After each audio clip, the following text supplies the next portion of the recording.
finally over. It's finally over, guys. I can't believe this. Both coordinators are gone. Something that I never thought was going to happen. Both coordinators are actually gone. Both Bill O Brien and Pete Golding are gone. And this, I've been begging for 2 years now of either one of these guys to go. Now, Bill O Brien was here in 2021, but I've been begging Pete Golding to go for the longest. And both guys are gone in the same offseason. Guys, I'm more ecstatic about this offseason than I ever was about the 2022 season. Because now we could build a foundation. Now we can start. It truly feels like a rebuild. It truly feels like we're again. It's a massive step. Don't get me wrong, but it truly feels like we're actually heading towards the right direction. Like you ever feel like for the most part you're kind of stuck in a place. Like, let's say like a city that you're in. You love that city, but you just feel like it's time to go. You feel like it's time to just it's refresh. You just want to have a fresh start, and you just, where no one really knows you, and you can just go out your way.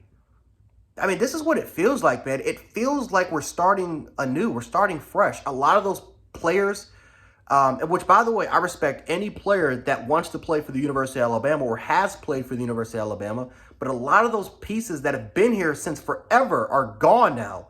And now we can actually play a lot of our younger talent. Now we can play a lot of those freshmen, those five-star players that we've been begging to see on the field now for the last 2 years. Now they have an opportunity. You look at this 28 class, you look at this 23 class, a lot of these guys can have an opportunity to play. A lot of the guys from the 22 class, like Jeremiah Alexander, and a lot of those guys have an opportunity to play. Like, this feels like a fresh start. And the funny part is, we can upgrade. That's the most important thing about this, ladies and gentlemen. We can finally get an upgrade to potentially getting elite coaches, because Bill O Brien and Pete Golding were never going to be elite coaches. It didn't matter how many years they were going to stay here. They were never going to be it. Pete Golding was still learning, and Bill O Brien was stubborn as all hell to change his offensive philosophy. And maybe Bill O Brien can be good with the Patriots. Maybe that mindset, or maybe the scheme that he brought here with Alabama, which was one of the most complex or complicated schemes that any quarterback can run, maybe that works with Mac Jones. And I actually do feel bad for Mac Jones because he's a Bama legend. But hopefully, good luck to the Patriots and good luck to Mac Jones. Pete Golding, I think he's going to be a better defensive coordinator at Ole Miss than he ever was here. I do believe that, because guess what? There's not any huge expectations. He gets to run whatever scheme he wants to run. A part of it was the fact that Pete Golding had to run Nick Saban's defense, and he had to call the plays and try to get this defense in the right situation schematically. But he can run where the hell he wants to run now at Ole Miss, and I think he can potentially be a better defensive coordinator over there. But it's time for a fresh start, guys. It's time.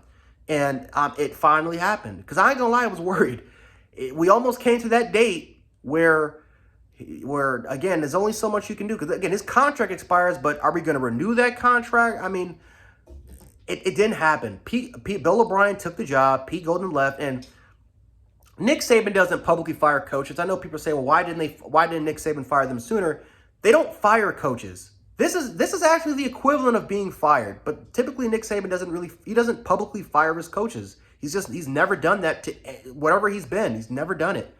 He always finds his coaches to get new jobs. He does his best there, and let me tell you something. Nick Saban, man, when it comes to loyalty, is more loyal than I think a lot of people give him credit for. A lot of people say, well, he disrespected Jalen Hurts and he disrespected this and that. He's a lot more loyal to his players and coaching staff than a lot of people get credit for.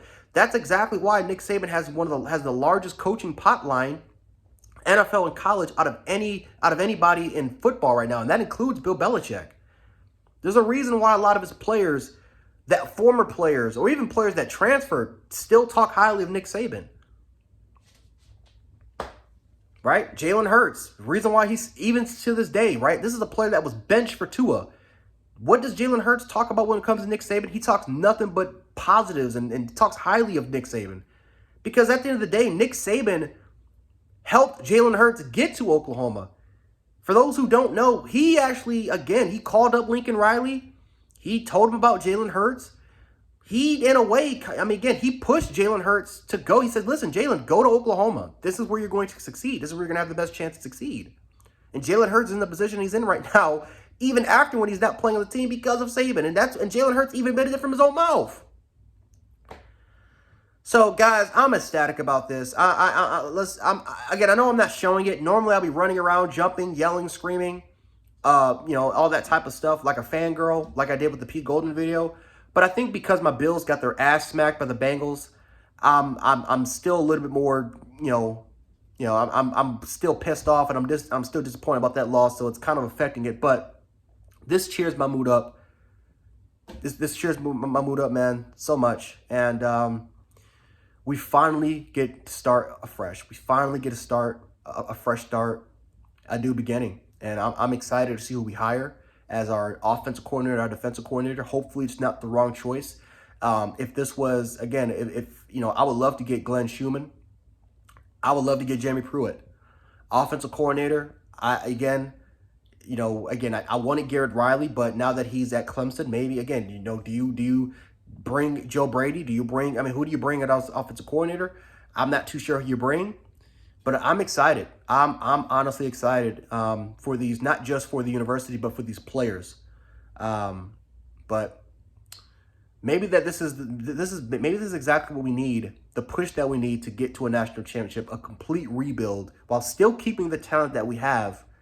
Maybe this is what we need to get to a national championship, at least on the road to a national title.